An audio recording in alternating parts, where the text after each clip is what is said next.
Get me to grinning. You're funny. Throw out some jokes first, Tommy. Huh? Throw out some jokes. Oh, some of the ones Lily told me? No, Oh. no, never do Willie's jokes. That's the only ones I know right now. It's a paradox. I wonder what I tell him. Okay, I think we're live again. Okay. Okay, we're live. All right, thank you. Hello, everybody out there in the internet land. How's everybody? All right. The paradox. This is part two. Part two. Part two. Part A and Part B. All right. The paradox of powerlessness. We admitted that we were powerless over our problems, that our lives had become unmanageable. And we may be afraid to admit that we are powerless and that our life is unmanageable. Okay, right there. Do you agree or disagree with that statement? I agree. Why do you think so? Well, because then we have to clean up a mess, and we may not have God in our life yet, because we're just admitting. I don't know. When I first admitted that I was wrong, I didn't really know what God was doing in my life. Okay. So I was So you kind of are saying there God was working in your life, and you weren't fully aware that No. maybe He was doing something in your life, or Yes. that He was doing something. I thought I had to clean up my addictions and setbacks and stuff. I thought I had to change and do all the hard work. And how'd that work out for you? Well, I stayed in my addiction. No. Okay. I didn't make it far out of it. I might have got rid of something. That was what I anticipated your answer to be. Oh, well, thank you. So, you can go forward. Okay. If we admit that we are powerless, we won't be wait a second. If we admit that we are powerless, won't we be tempted to give up completely in the struggle against our addiction? Do you agree or disagree with that statement? I find that to be true. Why would we be tempted to give up? Because the work may seem too hard. Like I said, I thought I had to do it all myself. Right. I thought everything required me to do everything, and I didn't know what any of that was, really. I just knew that there were some 12 steps, and there were some groups, and places I could go, like some rehabs, but I didn't know that God was in the middle of it. Okay. What does hope have to do with that? Hope? Hope. Well, Not dope, hope. oh, I was thinking, hope of better days.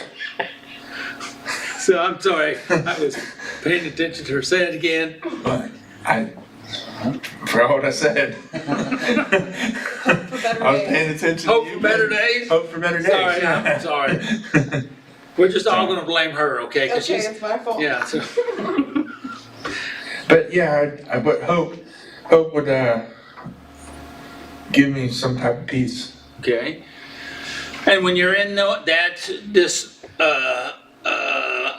situation, then we probably have less or no hope. Would you agree with that? Yeah. Okay. All right, move on. All right. It doesn't seem to make sense that we can admit powerlessness and still find the power to go on. What does that mean?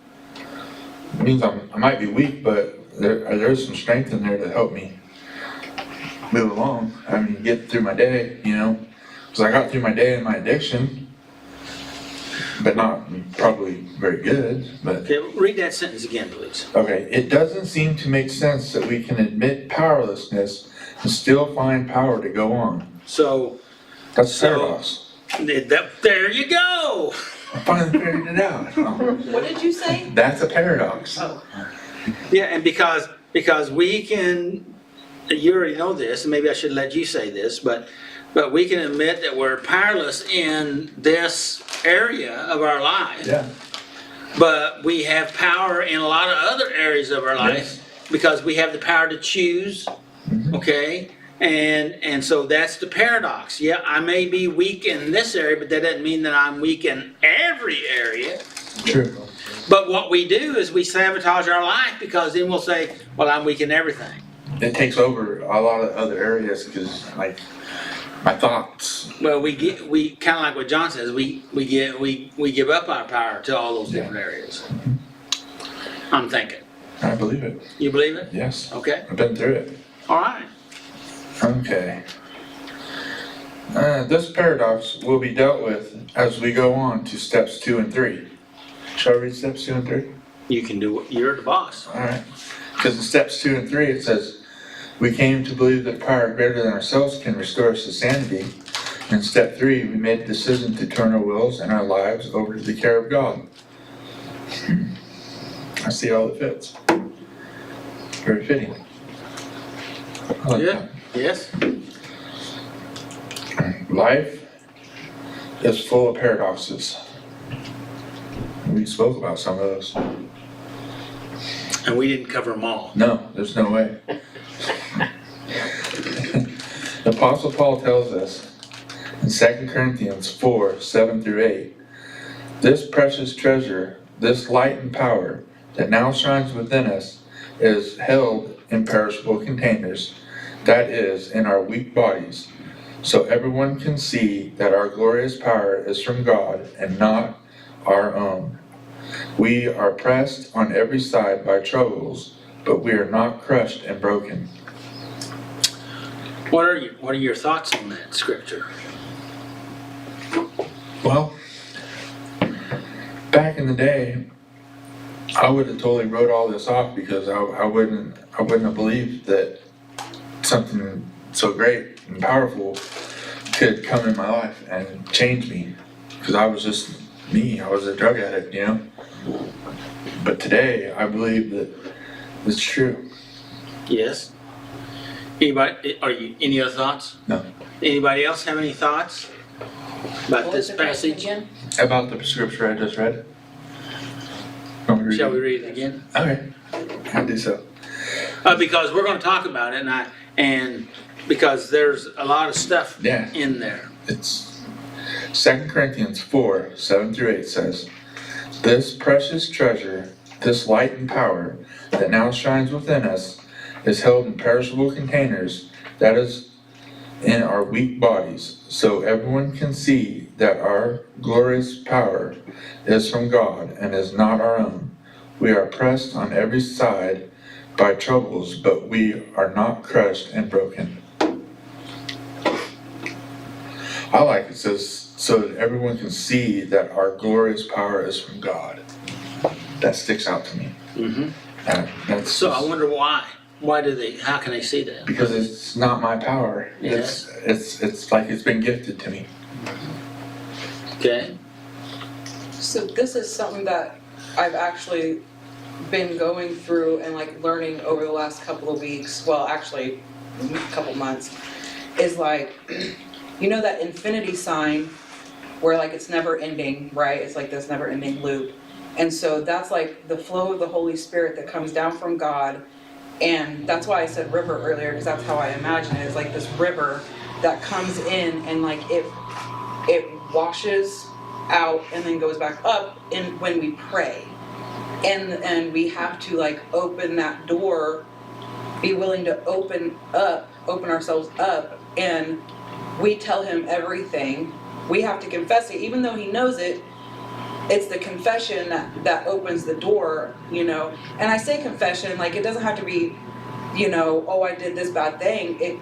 But it has to be more like heartfelt, like I'm hurting right now, I'm mad at you right now, you know. And then you open up this door, and then he comes in and washes it, and it goes up, and it comes back down, and then when it comes down, it's fire. I wish you could see what's in my head. Does that make sense? And so then that's where the light is where you're able to transform with God's power those negative emotions into positive emotions. So. Well, you know, as you're saying that, you know, I got a couple things out of that. I mean, there were several things, but these two particular things. you were talking about prayer, but that could be acceptance, Yeah. surrender, worship, where you're trying to make that connection. Or the other thing I saw is to cause the flow, we have to that's opening the valve, kind of, and to let that go, and it makes that circuit, and as it goes through, according to your picture, as it goes through the circuit in the high places, it's being cleansed, and then that flow's bringing in that strength and power as it comes down into the earth, into the earth, which is a part of what we're talking about here, these earthen vessels. Anybody else have any other thoughts? So what it's talking about, so that others can see that it's God, not you. Is that referring to, like, I don't know, in my addiction, I tried. It's like them Chinese handcuffs. When I finally gave up, I allowed God to do something in my life, He was able to turn these character defects. Everybody can see the assets, and that's what He's really seen is changing. I allow God to do in my life. It's not so much anything that I'm saying or things that are not what I'm doing. Because what I do is a big part of who I am. Right. But the fact of it is, people would say, I see God working in that person. I see His influence. I see a change. I see a different pattern. I recognize that, using this here is we're holding the divine power in a cheap paper cup in our terminology, a paper sack even, maybe, because that's what these earthen vessels was mud, that they worked with and then fired, and they were thin and fragile, and they were cheap, okay, and they couldn't withstand much, but people recognized there was something that it was holding that was powerful. And that's and when people come across us, you're not trying to act out, but they can feel it, they can see it. And it's not what you're trying to generate, it's what's flowing from you. Yeah, Robert. And I think the last part of that where it says it's not from ourselves, we begin to see that life is not perfect. It's not going to be perfect. But now, when we're in recovery and seeing the benefits, we can face those troubles and not despair. And that's some of those paradoxes again, right? We know that God's with us and something is going to work out, and He's promised us He's not going to let us be tested beyond what we can bear, and all of those things come to our mind when we are facing problems now, and it gives us more hope to keep on going. Whereas in the past, if I faced problems, well, I'm running to the nearest casino, to drown my problems. That don't work. But let's say really what that is. The problems got overwhelmed. It overwhelmed you, and so you got so overwhelmed, you, to one degree or another, you kind of gave up on fighting it and gave in to the coping mechanism to try to make yourself feel better or deal with it, and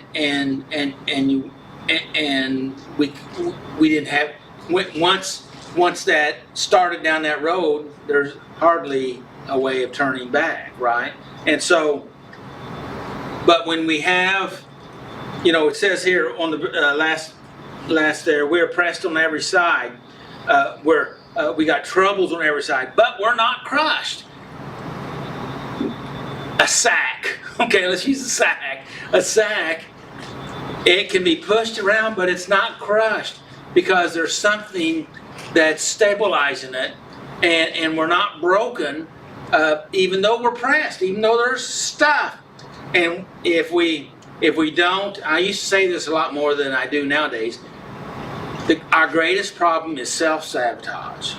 And if we just not sabotage ourselves, if we just stay in there and not give up and give in, we'd make it. Yeah. Right?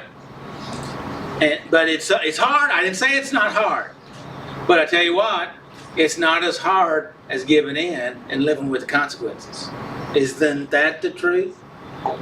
No, we can't think about that when we're in the middle of it, but we need to. We need to play the movie forward, right? Any other comments on that scripture? Read it in the Message Bible. You got the Message Bible? I think I do right here. Let's see.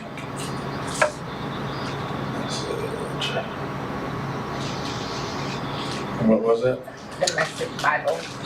2 Corinthians 4, 7 and 8 is what we had in the passage. Okay. If you only look at us, you might well miss the brightness. We carry this precious message around in the unadorned clay pots of our ordinary lives. That's to prevent anyone from confusing God's incomparable power with us. As it is, there's not much chance of that. You know for yourselves that we're not much to look at. We've been surrounded and battered by troubles, but we're not demoralized. We're not sure what to do, but we know that God knows what to do. We've been spiritually terrorized, but God hasn't left our side. We've been thrown down, but we haven't broken. What then? Okay, that was it. It's good. One of the things they said about the disciples, they said, it's got to be God working in those guys. It's evident because they're just fishermen. So, isn't it possible that we can have that power in our life and understand that we're not perfect, we're fallible human beings, but that's where the grace of God comes in. Yes. Those are some of the paradoxes that we're talking about here. And perfectionistic people or legalistic people just are focused on one side of that paradox, okay?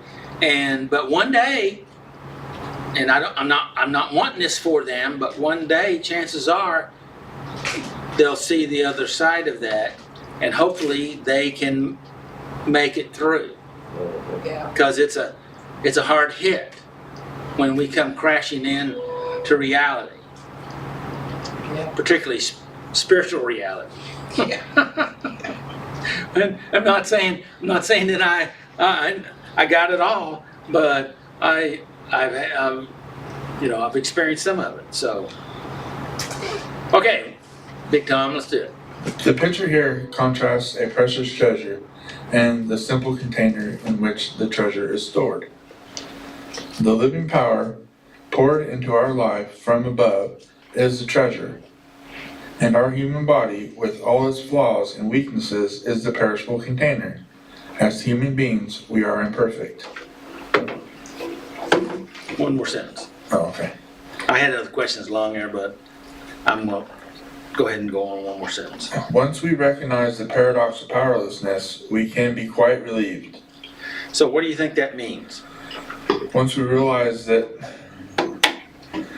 all the things, like with me, like I think all these different things all the time when I really don't need to think those things, and I act on them, and then I realize that I probably should have just not gone that way. Kind of like listening to somebody's story and believing their story because they didn't have all the correct information, but Yeah. you bought into it like it was the truth, Yes. and it sent you down a path. And it sent me down a path, and I was caught up in the whirlwind of it. And yeah, And then you said, "Oh my goodness, what have I fell for? What have I got myself into? Now I'm mixed up, and I needed to." I needed to take a little more time with that and be a little more open-minded and see the other side of the story. Yep. Right? I'm closed-minded. Yeah. Yeah. So that's, and that allows this power we're talking about to flow. But the trouble is, our survival mechanism is to, to try to protect ourselves, and when we hear something, we can just jump on it, right? Right. That's our first instinct, but not always our first instinct is the healthy instinct. It's true. There's a book out called Fast and Slow Thinking, and talks a lot about that. Who wrote that? Who wrote it? I don't remember who wrote it, Okay. but you can probably I'll Google it and find I'll out. Google it later. And it was written by a couple of college professors. But it's been out 15 or 20 years, but Okay. it's good stuff.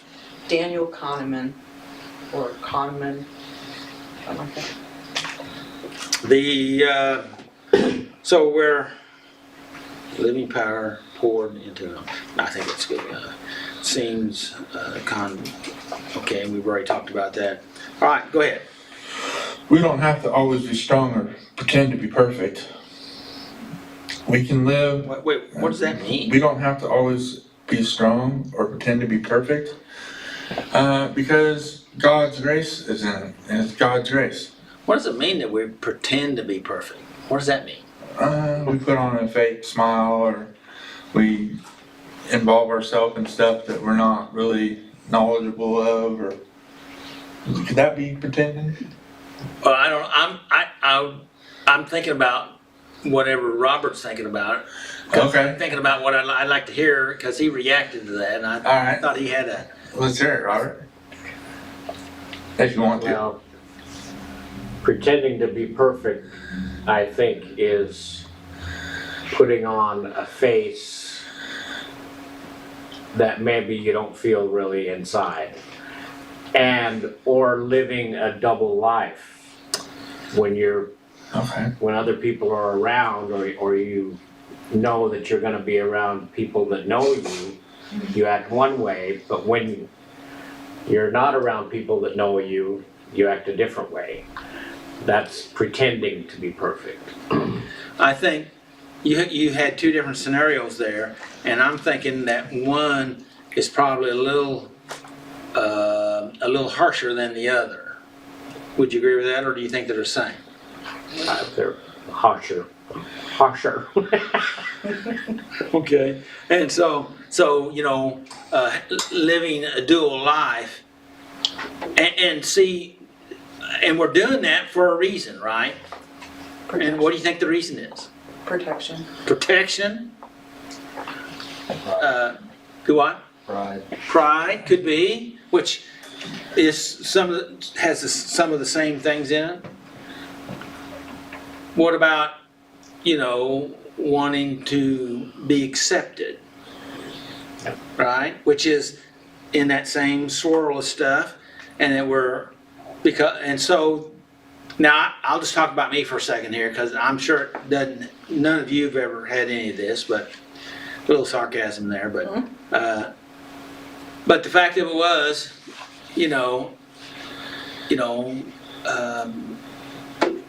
trying to fit into the crowd, you had to be like the crowd.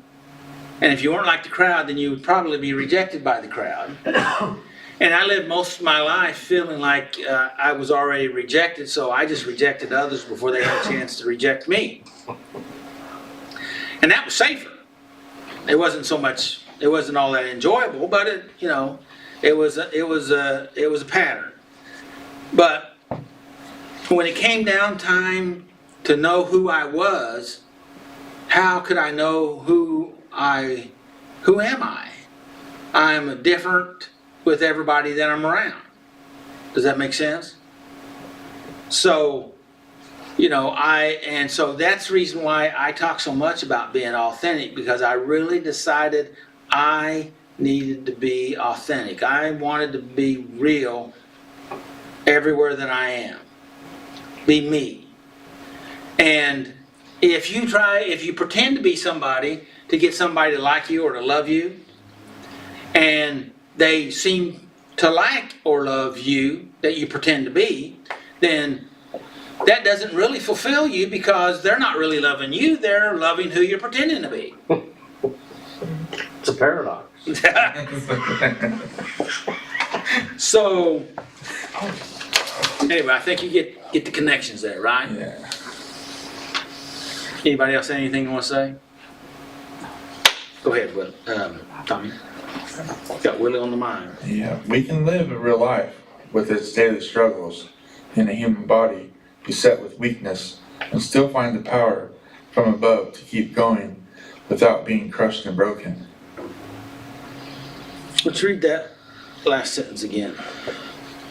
We can live a real life with its daily struggles in a human body beset with weakness and still find the power from above to keep going without being crushed and broken.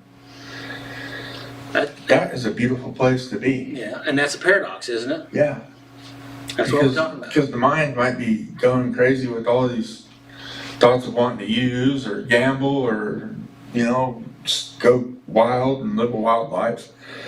But then you got to realize that you're not living that life no more. That it's not, I realize it. I get caught up in some thinking sometimes, and then I have to remind myself that I don't live that way no more. And you don't live that way anymore, but that's not in my best interest. That's not what I want to be. That's not who I am. Yes. And so that's where we pull back the reins and try to get quiet, get stabilized, get refocused, come to peace, if you will, and then when you settle that down a little bit, then you're well able to then begin to manage it. Because when it builds up like that, then you become powerless over that situation. But if you slow it down, come to peace, recognize what is it that I really want? Is that who I want to be? Then you're able to you get.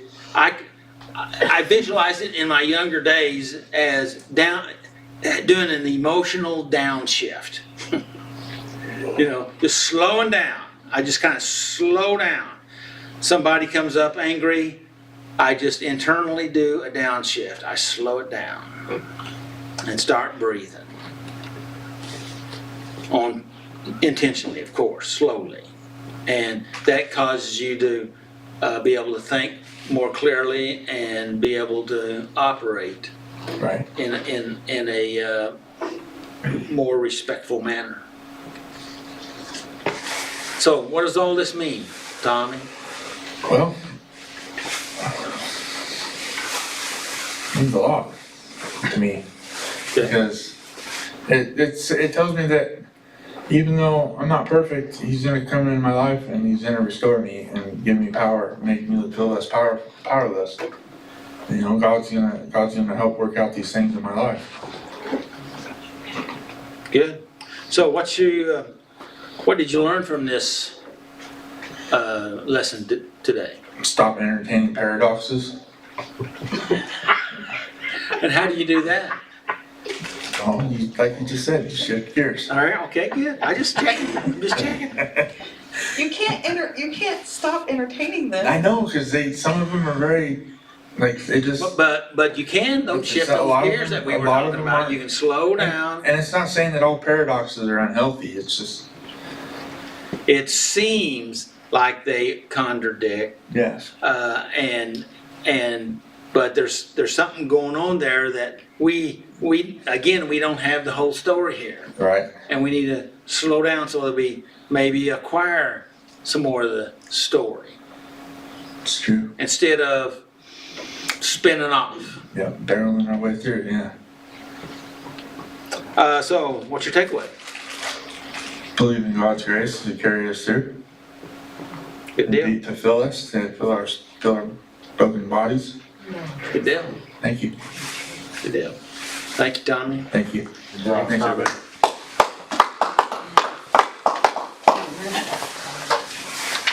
Here comes the party. The party. I'm kidding. Ish. Okay.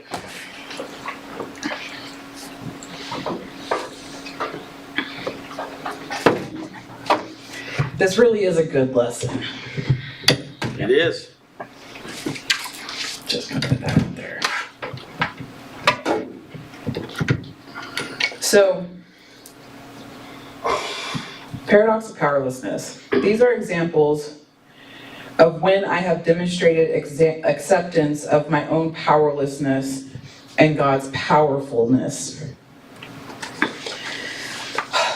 I didn't write anything down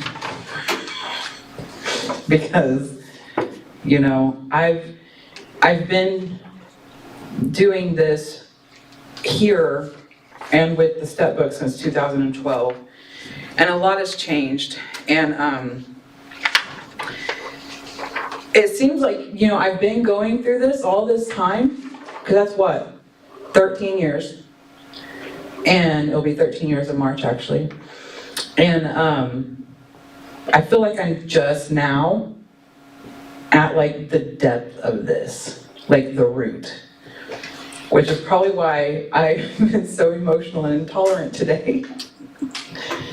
I think that could be a real possibility. It is, because, See how delicate I said that? thank you, Doug.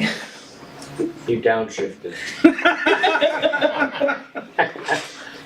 He sensed the atmosphere. So, and when I say the root of it, what has been going on for the last couple of months is, it's almost as if God has shined the light and amplified my behaviors of codependency. When I thought I was done with them, He just turned a brighter light on. And it's gross. Because I'm at this point now, it's like, if you, let's say you have like 4 lights in a light, like I have ceiling fans, so they have 4 lights in them, right? But 3 of them are burnt out. There's 1 bulb. And I sweep and mop my floor. And then I go to Home Depot and I buy light bulbs. And I come and I put them in my lights. Then you have to remop the floor. And I see how disgusting my floor is. And then I have to move the couch out and see how much more is left. And like, that's where I'm at, where all of the furniture is outside. I have flood lamps in, and now I'm like, I feel like I'm like toothbrush along like the cracks and crevices, because like, it's gross to me. Because who doesn't desire a healthy relationship, right? And in order to do something different, you have to purge the self-sabotaging behaviors. And a lot of what I have noticed, because I have been talking to someone for a few months now, and he is probably a very healthy person, because I'm not being love bombed. And you know what? That has irritated me. I know how unhealthy love bombing is. What is love bombing? When you've been in narcissistic abuse or in domestic violence, and you have somebody who like showers you and adorns you with like gifts and flowers and all of this stuff, but constantly, and what they're doing is they're putting, some people call it brownie points. The way that my ex explained it is he's like making deposits in the savings account that I will owe later. Does that make sense? So Yeah, but that theory really only works if you say that it's, goes into the account, into your emotional bank account. That's my point, Yeah. is that this is where the codependency comes in. Because if you are in a narcissistic abusive relationship, you are most likely codependent. Because you're feeding it, right? And so this is where this transactional abuse happens, okay? And why would a person be feeding it? You feed it so that you feel love bombed, so that you feel loved again. And so, so the question still is, why would a person be doing that? Because what I always told myself is, I see the good in them, and so I'm going to love, love, love, love, love so that I can heal them. And I deplete myself. And then I come from a depleted place. And then, this is the funny thing, it's not funny, then you become reactive abusive, where that might not be your baseline character. Does that make sense? But it's like if you put an animal in a cage long enough and you completely neglect it, or you treat an animal like an animal, it becomes an animal, it's aggressive, right?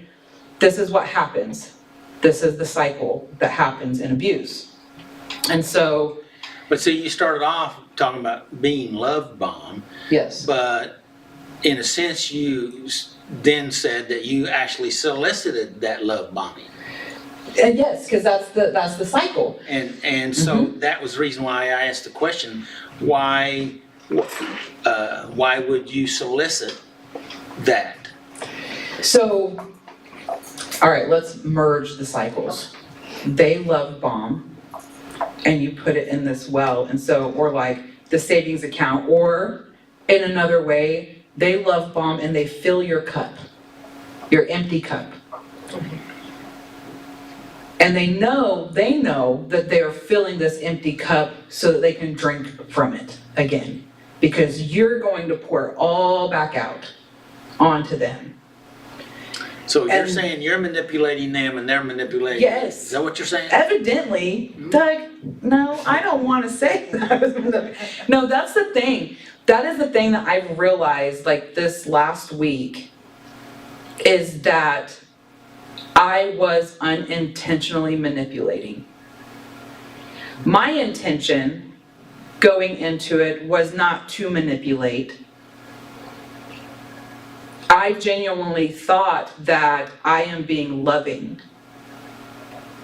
But then when I don't get a response several days later, because it's gone from, I no longer like seek immediate responses, and I thought I was doing great, right? Because like I got past the whole, I have patience, they're probably working, I don't require a response right away kind of thing. But after a couple of days, then I want to go beat doors down, right? Like, but then the other thing too that God showed me is that that's not honestly how I want to be treated. In relationships, in romantic relationships, that's been the cycle, but that's not been the cycle outside of romantic relationships. So here again is where you are one person in one relationship and you're a different person in another relationship, right?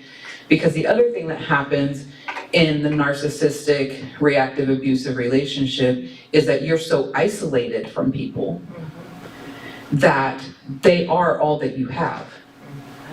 And so you become like brainwashed into believing that this is how life is. You are meant to be by yourself, alone. And so those are the things, I'm gonna cry. Those are the things that are healing, right? Because if you've ever tried to pick up a feral kitten, feral cat, a wild cat, and show it love, it's going to scratch the crap out of you, it's going to claw you, it is going to attack you, right? And that's how I have, maybe not that severe, But that is how I have been in external relationships, because I have reserved everything for these romantic relationships, to where I am completely intolerant of the shallowness. And if it does not serve a deeper meaning, I don't want to hear it, right? Does that make sense? So this is where God is balancing things out, and where I'm having to learn to trust the process and admit that this is an area where I thought I was powerful, where I have destroyed so much. Irritates me so much whenever people just like text, call, but yet here I am doing the same thing to somebody that and I'm just like, I don't want to hear from you, I want to hear from them. I'm laughing at myself because it's so dumb. But but we observe, we don't judge, right? It's gross and hilarious, okay? So this is what I'm saying when I'm coming in here, when I came in today, I'm like, I'm so intolerant. I'm intolerant because I'm sitting in that space, surfing the urge right now. I am very emotional. I'm not getting my way. But that's okay, because it's teaching me that my rights as a human being end where another person's rights begin, right? If that makes sense to you. Yeah. And if you love this whole saying, if you love a flower, you just observe its beauty where it's at, because if you pluck it, it'll die. And so that is what, instead of being vulnerable and becoming angry and powerful, that's how you destroy, is it becomes control, right? And when you control somebody, you cage them.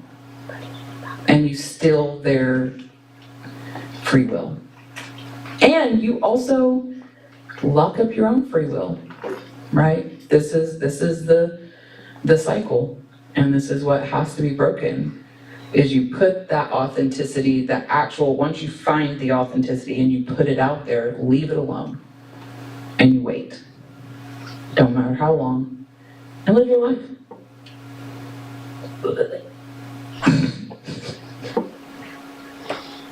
So, that's gross.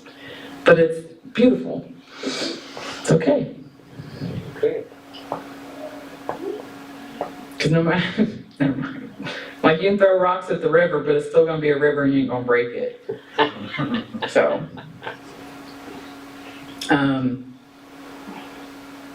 Do you have anything before I go to the second one? Well, it talked about different things that, going through that demonstrate this powerlessness. I have some things I have down here. A sense of overwhelmness, circumstances, which you kind of laid one out there a little bit. Recovery from addiction and harmful behaviors could be a scenario of where we're in the midst of that. Letting go of loved ones' choices. Okay. What does that mean? Is that we let them make their own choices? Mm-hmm. It's kind of, well, you kind of touched that on what you were talking about there about, you do your, you take care of your side of the street and try, instead of trying to deal with everything that's outside of your realm of control. Mm-hmm.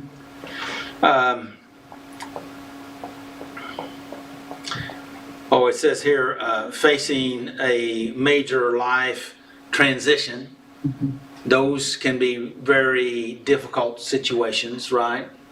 That we need to recognize where we're at in it. And healing and emotional or spiritual wounds, Mm-hmm. working through those things and recognizing if we looked at those topics and we can see what maybe either what God helped us to learn or actually what he was trying to teach us. Does that make sense? So you can go to the next question. How do I respond to trouble? This is a good one. These have actually been, this has been one of the things that like, I've had the most opportunity to practice. Golden opportunity. Yes. At first, I'll just tell you, 3 years ago, my therapist, 2021, how long ago it's been? 4 years? I don't know. He wanted me to start meditation. Well, I am diagnosed ADHD. Meditation does not come easy. So he would turn it on. And really, honestly, I think that the meditation was more for him to ground himself, getting prepared for me to like trauma dump. So whatever. Because I would sit there and I know my face was just like, my eyes would close. I remember one time looking and he was looking at me. He was observing to see my reaction. And I was over there and I was just like,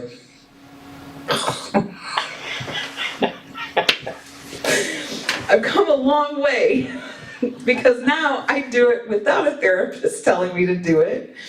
And I love it. And the days that I don't, that I oversleep, that I don't get to it before I start work are days that I feel more pulled to and fro from my own thoughts and emotions, right? So, as of late, in the last 2-3 months, how I have been taking to responding to internal trouble and because I feel like if I am dealing with my internal trouble first, then I'm better able, prepared to deal with others, the external. And so I decided that I'm going to find the links of like, this action that just happened, why do I feel this way? What is it teaching me? What is it triggering? And then God has been very faithful to be like, it's triggering that. And then I will go there to that wounded child, to that neglected child, to that abandoned child. And I will be the adult that I needed in the moment. Yes. So whenever I first started doing this, I went to all of them and gave them words of affirmation, starting at 5 years old, and then I was like, hey, I did it. I healed my wounded child, because once and done. And then he gives you opportunities.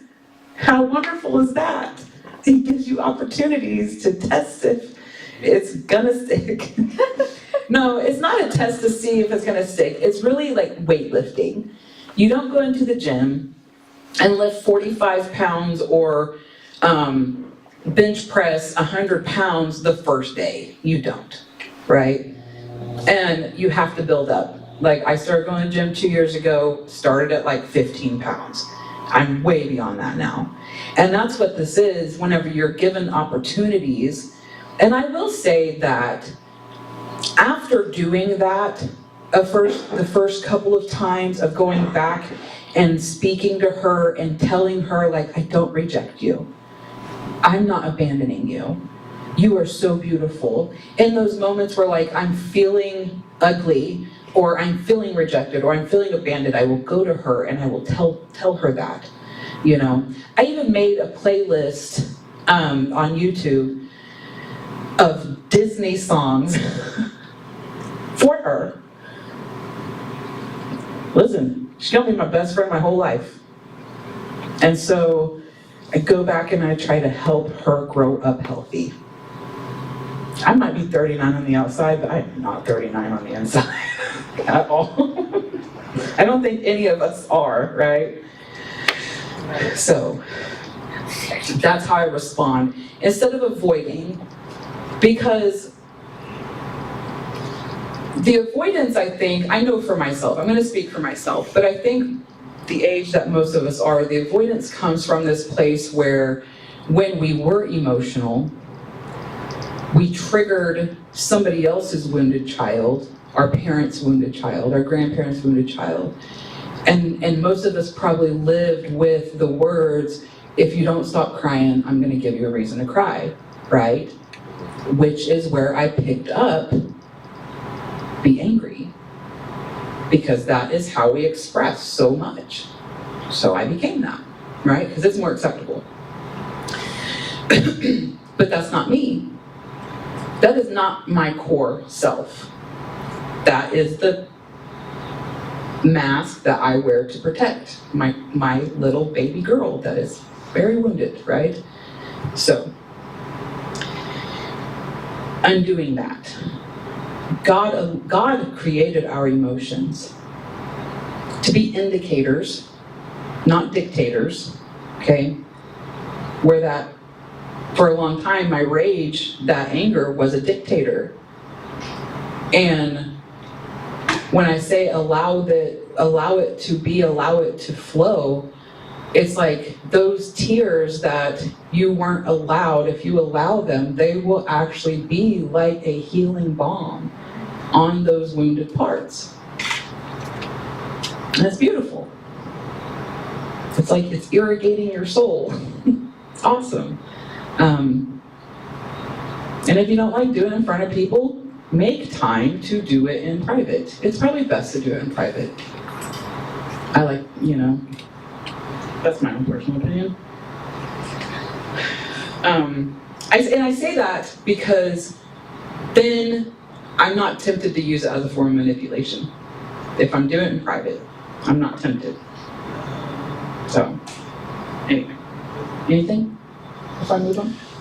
The only thought I had was, a word I was going to throw out there is being a terrorist to yourself. You don't Yes. need to be a terrorist. Who wants to live with a terrorist? But yeah, we do. Mm-hmm. I find myself, like, whenever I am that way, that whatever emotion I'm feeling that is big emotions, like, they are such beautiful. So I write poetry and I write short stories, and they can be like gorgeous catalysts. I mean, some of the most famous stuff comes to people who are absolutely insane, right? With some of the deepest wounds. The most famous art was Van Gogh. Like, Van Gogh was not mentally well-adjusted. We'll just put it that way. Beethoven, beautiful music. The man was a rageaholic, and he was deeply wounded, right? So using that, it's like they found the cheat code and use it to create life, right? But they were using those things that they had to help regulate themselves. Yes. But it didn't fully transform them. Correct. That is correct. But it gave them also an outlet that did become beautiful later, and it didn't transform them in that moment, but they were remembered by beauty and not destruction, right? Yeah. That's the way I see it. And I don't want to be remembered for destruction. I don't want to end up in prison for murder. I don't. I'd rather be known as a poet or an artist. So that's where making the choice in, I know we're supposed to be talking about powerlessness, but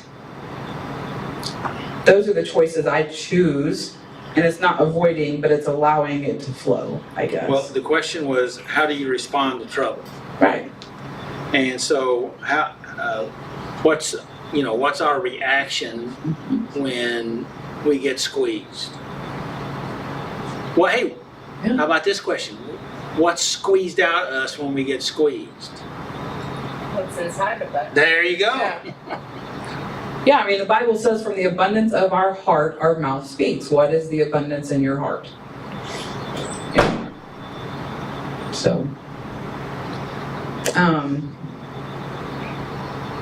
how do I respond to being perplexed? And I had to Google what perplexed meant. And it's basically confused. Like, when you don't have an understanding of something, but it's like staring you in the face. And I would have said aggravated or even angry. well, that too. Like, and so I guess how I feel perplexed kind of presents itself is when you are feeling like maybe a few dual emotions at one time, and you don't know how or what to do with them, what the outlet could be, and you're trying to figure out if you're going to write a poem or unleash, right? This is probably one of those moments where you should probably chain yourself up and not leave the bedroom. No, Or put the Chinese handcuffs on. put the Chinese handcuffs on until you're done raging and you're calm. Now, so I can tell whenever I am like really getting this way, because like I have like this deep scream that like comes from like the pit of my gut that just like, but I hold it in. Now sometimes I don't. I'll be driving if I'm alone. I will just scream, and it does help me feel better. Yeah. It does. Turn on some August Burns Red, but I only allow myself like 2 or 3 songs just so that I can like feel it and let it burn itself out, you know, like letting a dog run on a treadmill, get his zoomies out. That's how it feels. This is how I deal with being perplexed. And then I'm just like, what do you want from me? That I get there, I get to God, you know, and I'm like, what do you want? Like, what do I need to know? Because I don't even understand why I'm feeling this.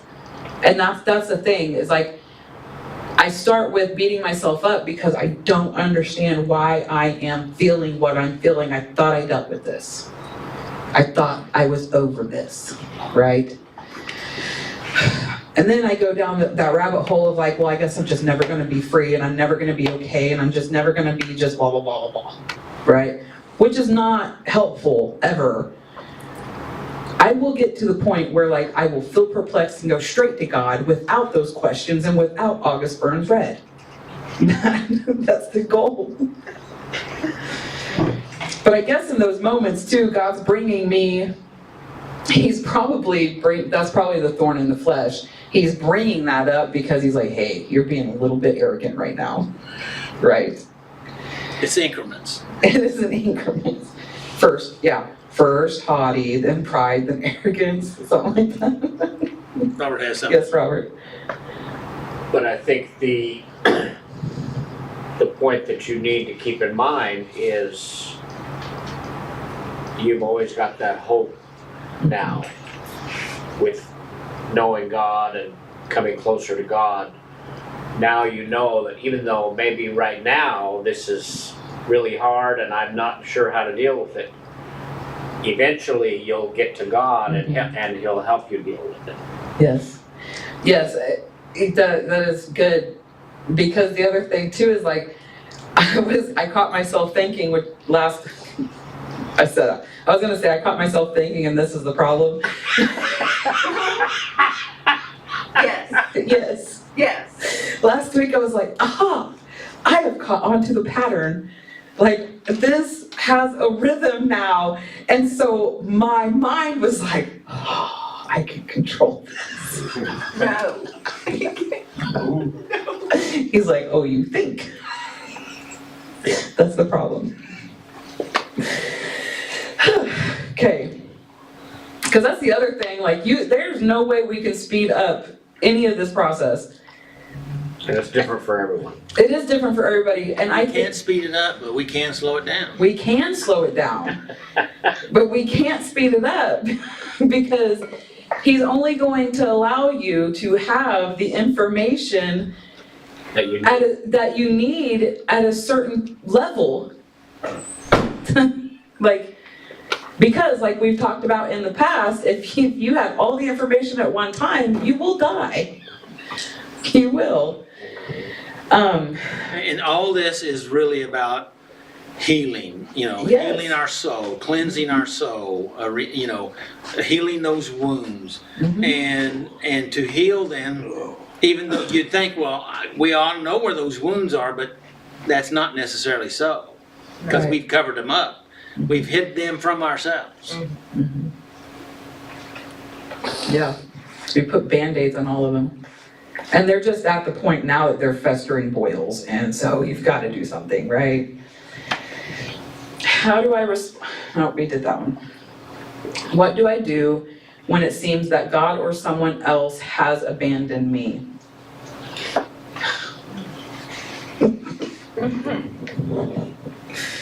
The picture in my head, because I felt this way for like 3 days this week, where at first, the first day was just like, my brain is quiet. Then that freaked me out. Because if you have ADHD, which at this point, I don't even think it's that. I think it has been the CPTSD, right?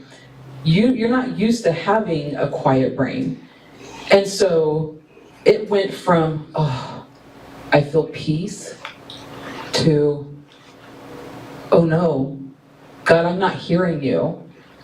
So it's almost like I brought that cycle battle to God, and I'm like, hey. So in my head, I see like me inside going, God, like pounding. And when I was sitting over there, I was thinking about it, about like, we will take it by force. I don't know what scripture that is, but there's a scripture about like taking land or something, and we will take it by force. And this week, Take the kingdom. we'll take the kingdom by force. And like that came to mind. And then I thought about Jacob, where Jacob wrestled with God. And then when he came out of it, because Jacob was like forceful, God's like, all right, you're holy, but I'm going to give you this to remind you. And he like busted his hip. And he walked with a limp. Yep. Right? And so that, Be careful But- what you want. exactly. Because listen, my knee has been hurting. Anyway. But the point in this is that I have taken that battle from external to internal with the one lover who can handle it without it destroying him. That is progress.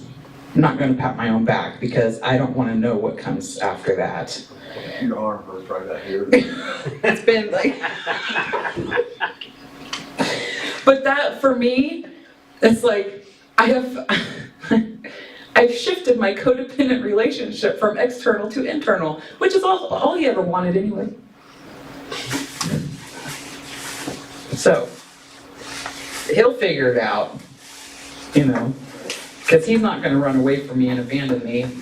I might feel like it, but the only time, I have realized the only time that I have actually ever been abandoned, or the feelings of abandonment, was myself abandoning myself for people who did not, I'm not even going to say people who didn't love me, because honestly, the behaviors that came from my self-abandonment alone is a self-sabotaging behavior, and they may have loved me, but I tore them up with this obsessive, self-abandoning behavior. I was trying to see if there was any other negative descriptors I can throw in there. All in the name of love. That's gross. Because honestly, like, it is not kind to rob somebody of their free will. It is not kind, and I'm using kind because love is patient, love is kind, and I always try to like gauge kindness. And I can always tell when somebody's being nice and that fake nice and that mask, right? And like that irritates me, but then it's like, am I being that or am I being kind? Am I going to be kind enough to say the truth whether it hurts your feelings or not? Because honestly, long-suffering produces patience, which builds our character in God. And if I am withholding a truth that is going to cause you long-suffering, not that I'm going to seek to cause long-suffering, but if the truth makes you mad, that is a long-suffering that God needs you to have. And if I withhold that truth, I'm not doing any good for you or myself, right? Because then I end up in this cycle of saying yes when I really want to say no, and lying, and we all know that our secrets keep us sick, right? So even if it's something that we have done in secret that causes harm, if it's still gonna hurt your feelings, I still need to say it. Because it will free us both, right? It might transfer the pain. It might extend the pain from me to you, and then we're both in pain, and I'm not the only one in pain anymore, but only then can there be healing, right? So what's your takeaway from this lesson?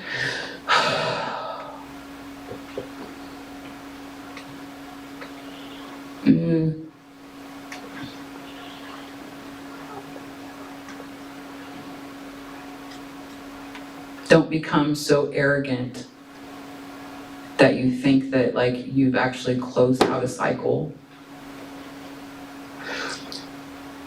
That I don't think cycles don't close, they transform. I mean, the behaviors, I don't want to use the word closed and end because those are absolutes, like a period, but it's more like a semicolon. It's like I was this, but I don't want to cut that off completely and say that that never mattered because that's what built me. And so we'll put a semicolon there because the sentence goes on, and I can't ignore that was who I was, but that's not who I am now, but it was through that transformation. Like a butterfly still has a caterpillar attached to the wings, ish. Just a little bit different, right? See, the thing that built you can either drive you by anger or drive you by love or kindness, as you were saying. And if when we are come to a wholeness of acceptance of, it is what it is. It's what happened, but that's not who I am. That helped me to be who I am. Yes, and so surrendering, the thought that led me to is that like, you have to face the darkness because the darkness is where the answers is. And that was where the thought started. And I was like, well, that's a really negative thought. But it's like, no, you can look, everything in life really is neutral. Everything that happens to you really is neutral. And it's from our perception of what we create. And how you react. And how you react. So that's what I'm saying, whether you react or respond. And so surrendering to that and understanding that, like, I'm going to put it in church terms because that's what I understand. When I would go through this deep suffering, I'd be like, why is the devil coming at me and instilling blah, blah, blah, and giving him power, right? Because my negative idea was I was coming from a place of a victim. Instead of stepping back and being like, okay, this is an opportunity that God is giving me to grow, and realizing that like rejection is protection. And so what that looks like actually is that mercy and grace, where like God will withhold something. whether that something is something I perceive as good, like another codependent relationship, because I just want to be loved, right? But he's gonna withhold that, because I'm at that point now where like I am protected, and I can sense whenever people are like attracted and like wanting to like ask me to go into that. And so he will withhold, because I asked him to. When I left my last relationship, I asked him to, like, don't let me fall in another trap. And as long as I stay connected with him, you know, he's withholding so that he gives me the space to get it right. So he gives mercy and I receive grace from that, which is the space to get it right. Sorry, I went on another tangent. I'm getting a headache now. It's been a lot of thinking.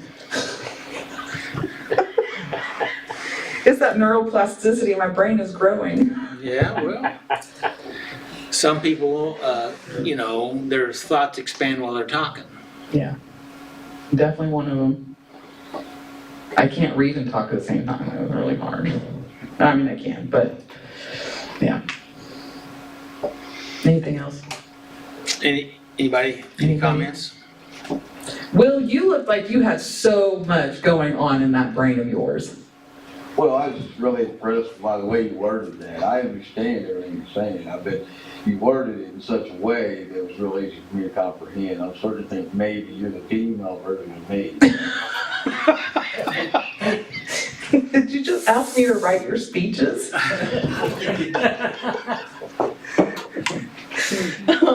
I'm glad you can understand it. Okay. Well, the only thought I had was that I have people all the time come to me, and they can't understand why they're having this difficulty in their life. And I said, well, maybe you're getting your prayers answered. Yes. Because you have probably prayed for this X, Y, and Z to change, or for you to get better, or blah, blah, blah, blah. And now your prayers are being answered, and it's challenging. Yes. Because it takes some transformation, and that transformation has to do with that acceptance and surrender and hanging on. I guess hanging on. Yes. So, may the Lord bless you and keep you, and may His face shine upon you and give you His peace. Yeah. And make healthy choices. And we'll be back here next week, and Time to choose. time to choose. Willie's doing that, right, Willie? Yes. Time to choose. And who's doing, and Brandon. Brandon now. Okay, so see you next week.